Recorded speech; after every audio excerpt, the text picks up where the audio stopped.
विगत 4.5 वर्ष के दौरान हमारी सरकार ने 4.5 लाख प्रदेश के नौजवानों को सफलतापूर्वक नियुक्ति पत्र देकर के आज प्रदेश में उनकी ऊर्जा और उनकी प्रतिभा का लाभ ले रही है।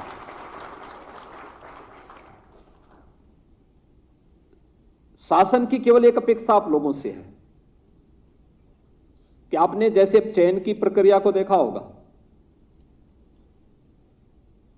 ये राजस्व विभाग मेरे पास ही है, लेकिन मुझे भी नहीं मालूम कि किस व्यक्ति को कहां नियुक्ति पत्र मिलना है, कहां उसकी पोस्टिंग होनी है, क्योंकि हमने प्रक्रिया ऐसे बनाई है कि मेरिट बेस्ड हो। दिव्यांगजन या फिर कुछ उन परिस्थितियों को छोड़ करके जहां पे उन परिवारों के सामने विशेष संकट है, उन स्थितियों को छोड़ करके शेष हर एक व्यक्ति को वह चयन की प्रक्रिया से लेकर के पोस्टिंग तक कहीं भी कोई सिफारिश कराने की आवश्यकता नहीं। मेरिट के आधार पर हर व्यक्ति को उसकी योग्यता और उसकी क्षमता के अनुरूप मौका मिलेगा। 2017 के पहले जिस उत्तर प्रदेश के बारे में लोगों के मन में एक धारणा थी, उत्तर प्रदेश में कुछ नहीं हो सकता, उत्तर प्रदेश देश के विकास में बाधक है, उत्तर प्रदेश में आने में लोग डरते थे,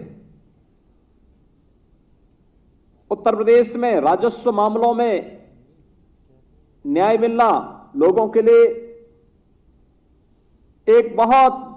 दूभर कार्य था, कठिन चुनौती थी। आज वही उत्तर प्रदेश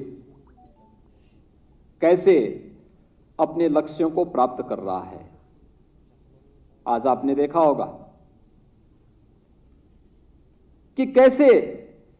एक एक व्यक्ति का चयन पारदर्शी तरीके से हो रहा है और हर व्यक्ति अपनी योग्यता और क्षमता के अनुरूप स्थान प्राप्त कर रहा है। उसको किसी की सिफारिश की आवश्यकता नहीं, उसको किसी के पास जाने की आवश्यकता नहीं, किसी भी नियुक्ति में, किसी भी पोस्टिंग में किसी भी व्यक्ति को लेन देन की कोई आवश्यकता नहीं। और जहां भी इस प्रकार की शिकायत मिलती है, सरकार ने कठोर कार्रवाई उस मामले में की भी है। इसलिए क्योंकि हम लोग उत्तर प्रदेश की छवि को बदलना चाहते थे और 4.5 वर्ष के अंदर इस छवि को बदलने में हमें सफलता प्राप्त हुई, तो प्रदेश के अंदर जो उत्तर प्रदेश के नौजवानों को उत्तर प्रदेश के अंदर विभिन्न सेवाओं में चयन, पारदर्शी तरीके से चयन के बाद सेवा का अवसर प्राप्त हुआ, उसने उत्तर प्रदेश के अंदर एक माहौल तैयार किया। आज उत्तर प्रदेश देश के अंदर निवेश का सबसे अच्छा गंतव्य स्थल है।